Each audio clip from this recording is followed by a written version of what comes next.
জানিয়েছেন সময় অত্যন্ত কম।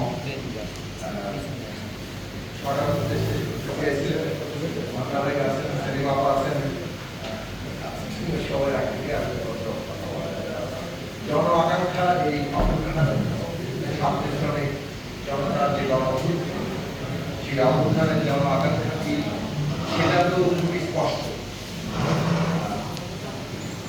এ নিয়ে কোনো দ্বিধার জায়গা নেই এবং সেটা ইতিমধ্যে অভ্যুত্থানের উপর দাঁড়িয়ে থাকা অন্তর্বর্তী সরকারও সেই ঘোষণা দিয়েছে। বাংলাদেশে একটা নতুন রাজনৈতিক বন্দোবস্ত দরকার এবং এটা কেবল রাজনৈতিক বন্দোবস্ত না, রাজনীতি যেহেতু নির্ধারক, আমাদের জীবনের সবকিছুকে নিয়ন্ত্রণ করে, সে কারণে রাজনৈতিক বন্দোবস্ত বলতে বৃহত্তর অর্থে সব ক্ষেত্রের বন্দোবস্ত করতে হবে। আমরা একটা ফ্যাসিস্ট বন্দোবস্তের বিরুদ্ধে লড়াই করছি এবং এই ফ্যাসিস্ট বন্দোবস্তটা কেবলমাত্র আওয়ামী লীগ কিংবা শেখ হাসিনার অবদান নয়। নিঃসন্দেহে বাংলাদেশের যে রাজনৈতিক বন্দোবস্ত 72 সালে তৈরি হয়েছিল তাকে একটা ফ্যাসিস্ট কর্তৃত্ববাদী মাফিয়া এবং একটা সর্বগ্রাসী একটা ব্যবস্থা পরিণত করার ক্ষেত্রে শেখ হাসিনার সবচেয়ে ভয়ঙ্কর ভূমিকা দেখেছেন। কিন্তু এর গোড়া কিন্তু 72 সালে, 1971 সালে এত লক্ষ মানুষের রক্তের উপর দাঁড়িয়ে রাষ্ট্র পতন হয়েছিল।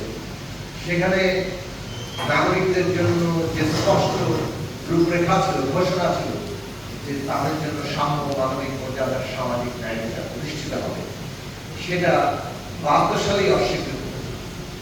যে সংবিধান তৈরি হয়েছে সেখানে মানুষের অধিকার কথা বলা হয়েছে একখানে, আর এখানে সেটা কেড়ে নেওয়ার ব্যবস্থা করা, সমস্ত ক্ষমতা কেন্দ্রীভূত হয়েছে সরকার প্রধানের হাতে।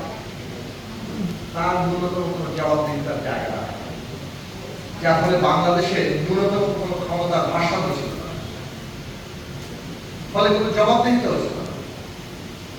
এবং এই যে 53 বছর ধরে এই চক্রটাকে আমরা দেখেছি, ক্ষমতায় চক্র, ক্ষমতায় থাকলেই ক্ষমতা কিভাবে কুক্ষিগত করার চেষ্টা হয়, তার সাময়িক সমাধান আসে, কখনো সামরিক হস্তক্ষেপ, কখনো নব্বইয়ের গণঅভ্যুত্থান কিংবা এমনকি তত্ত্বাবধায়ক সরকার ব্যবস্থা, কিন্তু কোনোটাই সমাধান দিতে পারে না। আমরা সংকটের আবর্তে ঘুরতে থাকি এবং সেই সংকটের আবর্তে ঘুরতে থাকতে থাকতে 10 বছর, 9 থেকে 14, 14 থেকে 18, 30